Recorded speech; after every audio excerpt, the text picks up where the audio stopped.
Let's talk about 6 meters. 6 meters is by far my favorite band for a couple of reasons. By the way, my other favorite band is, talk about oddballs, is 222. It's because things become a little more practical. You can start messing with antennas. My first love, in case you haven't figured it out, is antennas and propagation. And 6 meters offers virtually every kind of HF propagation that you all know and love, whether it's at the low end of the bands, like 80 meters, or whether it's like 10 meters. But it also behaves like 2 meters and sometimes even 220 and 432 with respect to what you can do with it. I mean, it's a band where you can bounce things off the ionosphere, you can bounce things off the troposphere. It's a band where you can do moon bounce. So, that's pretty, that gives you a lot of room. And by the way, meteors in between, all manner of things. And above all, in our lifetimes, it's now become a global band. Not every country 40 years ago had a 6 meter allocation. So a lot of countries still had TV channels sitting there in that space.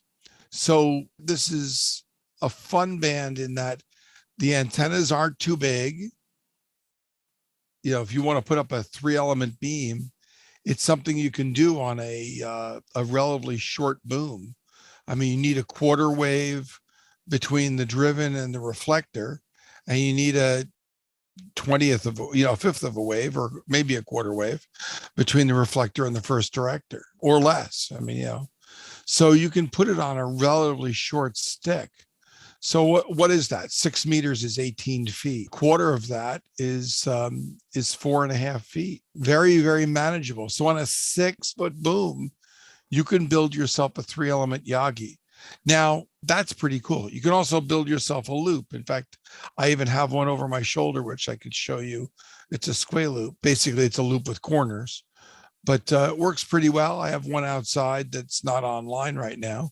I have another one in here. It's here for rehab. What's really nice about 6 meters also is that and I'm going to talk about the DXing part first, and I'm going to talk about some other things too, is that not only are the antennas relatively compact, but you also have the ability, you don't have to put the antennas really, really high. I mean, my 5-element 6 meter beam is in a compromised position. It's 20 feet off the ground on a pole that I turn by hand. Since I don't have everything set up exactly the way I want for this talk, I'm going to show you some stuff I accumulated last night during the TechNet that I think will, get your attention.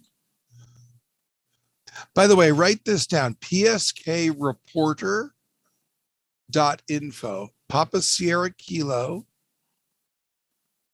reporter.info.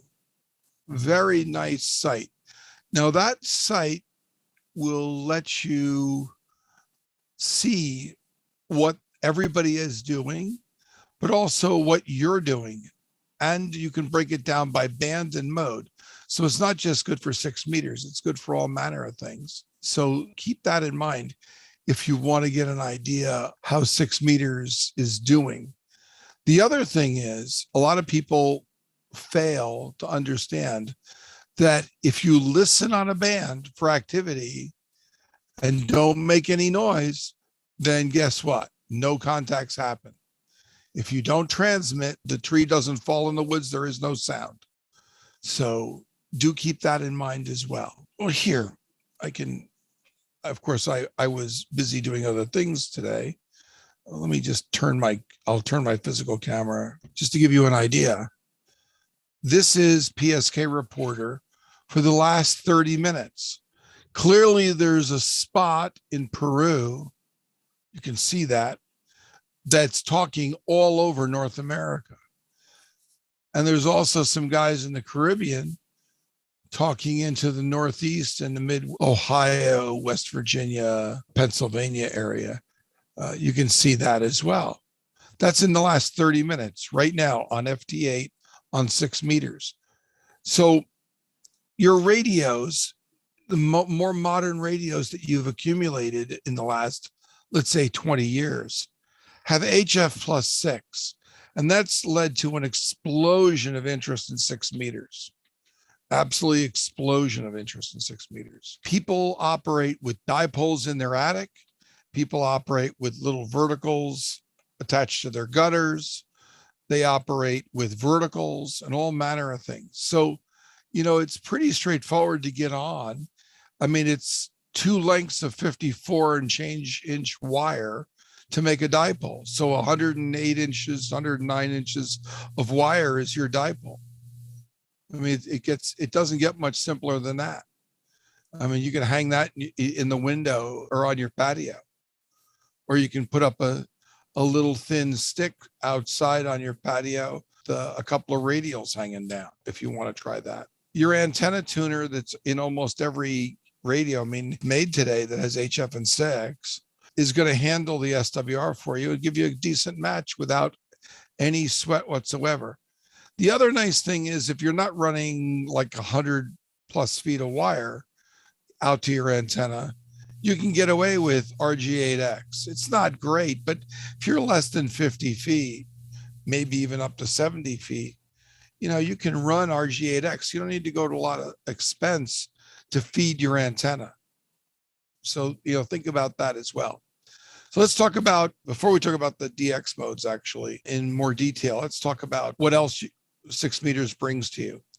6 meters, somewhat like 10 meters in low band VHF in general, has a propagation characteristic of basically working really well over flat ground and low rolling hills. It gets through brush, you know, farmland brush, trees, things like that, suburban clutter, things like that. It works pretty well. Now, those frequencies also are susceptible to a lot of household noise. So in some suburban contexts, the receivers are affected. But with modern noise blankers and filters, you can pretty much work your way through that nonsense and do a fine job. By the way, while we're talking, I don't have my antenna pointed toward New Jersey. That shouldn't matter, but I do have the radio on, and I'm calling CQ on 6 meters on FD8 if you care. So I will just let that cycle and we'll just see if anyone works me in the background. That might be fun because I'm seeing little bits of propagation pop through. So why not? It's good for FM. 52525 is a good FM calling frequency for the country and for most of North America. 52.525 FM. Good choice for that. If you're operating FT8, it's 50.313. And of course, if you're operating SSB, there are 2 calling frequencies. And the traditional one is 50.125, 50.125. And also people will sometimes use 50.200, 50.200.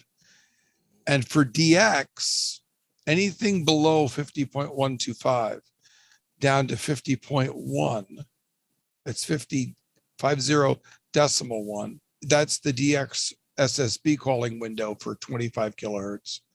And the calling frequency for DX stations, not for us, but for us to hear DX stations on SSB would be 50.110, 50.110. Below 50.1, you're obliged to use only CW. That's true on 2 meters as well, by the way. It's in the regs. That's not a gentleman's agreement. That's just what it is. There are also some beacons that you can listen for. Most of the beacons, if I remember, I'm doing this from memory, so forgive me, 50.06, 50.06 to 50.08. But if you Google 6 meter beacons or 50 megahertz beacons, you'll get a nice list. And that would be worthwhile. The antennas I'm finding, in fact, let me see if I can bring up my pattern from earlier today. And I'm doing that because I want to show you how broad a 6 meter Yagi can be. Yeah, okay, this will work. All right, so again, I have to grab my camera, so forgive me. Now, I live down here in the Big Bend of Florida, okay?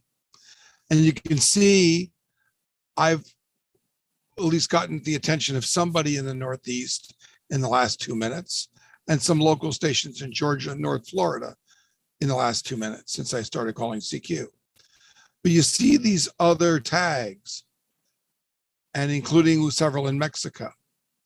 Now, my antenna has been pointed towards San Francisco all day, but yet I've had in the last 6 hours signals heard in the Northeast, in the New York metro area, and in Chicagoland, and in the Ohio River Valley. So off the side of my 5-element beam are people hearing me.